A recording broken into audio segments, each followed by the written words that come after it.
Good evening friends. ஒரு டிஸ்க்ளைமரை பார்த்துடலாம்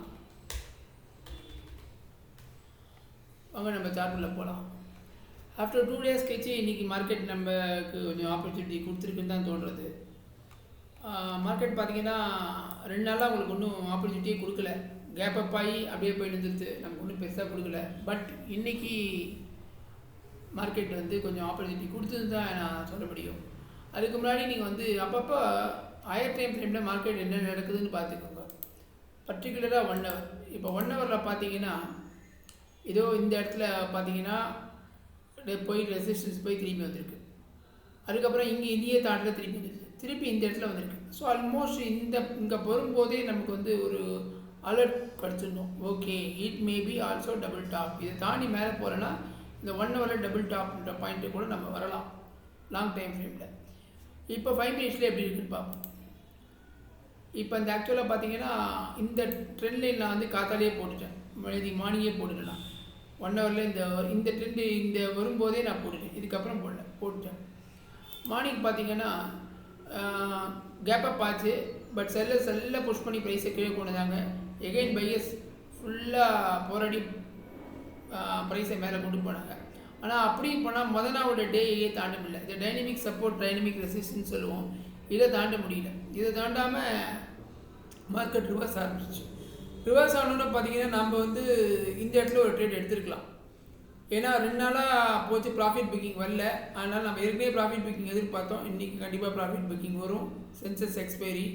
அதனால் இந்த இடத்துல நாம் இந்த பையரை செல்லர் வின் பண்ணணுன்னு அந்த கான்செப்ட் கேண்டில் ஸ்டிக்ஸ் ப்ரைஸ் ஆக்ஷனை பேஸ் பண்ணி நம்ம இந்த இடத்துல வைக்கலாம். இந்த கேண்டில் ஸ்டாப் லாஸ் வச்சுக்கலாம், டார்கெட் இந்த வச்சுக்கலாம். இந்த day wise support or resistance இருக்குல்ல, இதை வச்சுக்கலாம்.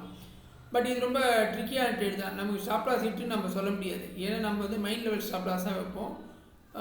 அதனால் ஸ்டாப் லாஸ் ஹிட்டுன்னு நம்ம சொல்ல முடியாது. அப்படியே மிஸ் பண்ணாலும் இந்த 1 hour ட்ரெண்ட்லேயே நம்ம முதலே சொன்ன பார்த்திங்கன்னா ஒன்று வரைஞ்சிருக்கோன்னு, அதை பிரேக் ஆகும்போது நமக்கு கன்ஃபார்ம் ஆகிடுது. ஓகே, மார்க்கெட் லோயர் லோ வச்சுன்னு போகிறது, ட்ரெண்ட் லைன் பிரேக் அவுட் ஆகுது, சென்சஸ் எக்ஸ்பைரி. ஸோ இதெல்லாம் கன்ஃபார்ம் பண்ணும்போது நீங்கள் தைரியமாக இந்த ட்ரேட் எடுத்துக்கலாம். இந்த ட்ரேட் எடுத்தால் டார்கெட் பார்த்திங்கன்னா உங்களுக்கு டே லோ தான், ஸ்டாப் லாஸ் இந்த கேண்டில் முன்னாடி தான். ரிஸ்க் ரிவார்ட் ரேஷியோ அருமையாக இருக்கும். கிட்டத்தட்ட 67 பாயிண்ட் உங்களுக்கு கிடச்சிருக்கு. இதில் இந்த ட்ரேட் அருமையான ட்ரேட், இதை எடுத்துருக்கலாம், ரொம்ப கேர்ஃபுல்லாக எடுத்துருக்கலாம் நம்ம. ஸோ 2 நாள் கழிச்சு இன்றைக்கி ட்ரேட் கிடச்சிட்டு கொஞ்சம் சந்தோஷமாக தான் இருக்குது. நாளைக்கு மார்க்கெட் எப்படி போகும் அப்படின்னு பார்த்தீங்கன்னா, இன்றைக்கி சென்செக்ஸ்னால ப்ராஃபிட் புக் பண்ணி மார்க்கெட் இறக்கியிருக்காங்க. அதர்வைஸ் நியூ இயர் வரையும் மார்க்கெட் நல்ல புல்லிஷாக தான் போகும்னு தோன்றுறது. நாளைக்கு ஆக்சுவலாக இந்த இடத்துல நம்ம ஃப்ளாட் ஓப்பன் கிடச்சுன்னா தைரியமாக நீங்கள் புல் சைட் போகலாம். எனக்கு தெரிஞ்சு போயிட்டு டார்கெட் இந்த ட்ரெண்ட் லைன் வரையும் வச்சுக்கலாம். ட்ரெண்ட் லைன் தாண்டி மேலே போதா, ட்ரெண்ட் லைன் தாண்டி கீழே வருதான்னு பார்க்கணும். சப்போஸ் ட்ரெண்ட் லைன் மேலே கேப் அப் ஓப்பன் ஆச்சுன்னா ட்ரெண்ட் லைன் பிரேக் ஆகும் பார்த்துக்கணும், அந்த 1 hour ட்ரெண்ட் லைன். ஸோ மற்றபடி மார்க்கெட் புல்லிஷாக தான் இருக்குது, ஒன்றும் பயப்பட வேண்டிய அவசியம் இல்லை. அன்லஸ் 26,000 கீழே இறங்கினா தான் நம்ம ரெசிஸ்டன்ஸை பற்றி பயப்படணும். நம்ம நாளைக்கு ஒரு நாள் லீவு, நாளைக்கு ஒரு நாள் உண்டு trade, Saturday Sunday leave. So நாளைக்கு பொசிஷன் எதுவும் கேரி ஃபார்வர்ட் பண்ணாதீங்க. அப்படியே பண்ணினாலும் எட்ஜ் வச்சு பண்ணுங்கள். இப்போ நம்ம டேட்டா போய் பார்ப்போம் எப்படி இருக்குன்னு. நிஃப்டி க்ளோஸ் ஆனது பார்த்தீங்கன்னா 26,142, 35 points drop. Nifty bank 59,183, 115 points drop. Mid cap 133 points drop. Small cap தான் ஒரு 4 பாயிண்ட்ஸ். அட்வான்ஸ் வீக்கில் என்ன இருக்குது பார்த்துக்கோங்க. 52 வீக்ஸ் ஹை 90, லோ 60. மார்க்கெட் நம்ம ஏற்கனவே பார்த்தப்பறம் 26,180 தாண்டி ஓப்பன் ஆனாலும் இந்த டே மேலே போல் அங்கே நமக்கு ஒரு ஷார்ட் ஆப்பர்ச்சுனிட்டி கிடச்சிது. Again 1 hour trend line break பண்ணணும்னா அங்கே ஒரு ஷார்ட் ஆப்பர்ச்சுனிட்டி கிடச்சிது. லோயர் லோ ஃபார்ம் ஆகிருக்கு மார்க்கெட்டு. Support 26,000, resistance 27,200. ஸ்ட்ரக்சர் பார்த்தா லோயர் லோ தான் போயிட்டுருக்கு. Maximum point 26,150. எக்ஸ்பெரிக்கு இன்னும் 3 நாள் இருக்குது. பிசிஆர் 0.91, ஸ்டில் புல்லிஷ் தான். 0.90 கீழே வந்ததுன்னா கொஞ்சம் யோசிக்கலாம். புட் ரேட்டிங் 26,000 ஸ்ட்ராங்காக இருக்குது. நம்ம ஏற்கனவே சொன்னால் 26,000 கீழே வந்ததுன்னா மார்க்கெட் கொஞ்சம் நம்ம புட் சைடை பற்றி யோசிக்கலாம்.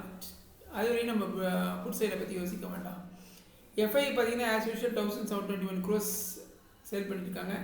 டிஐ 2,381 crores வச்சுருக்காங்க.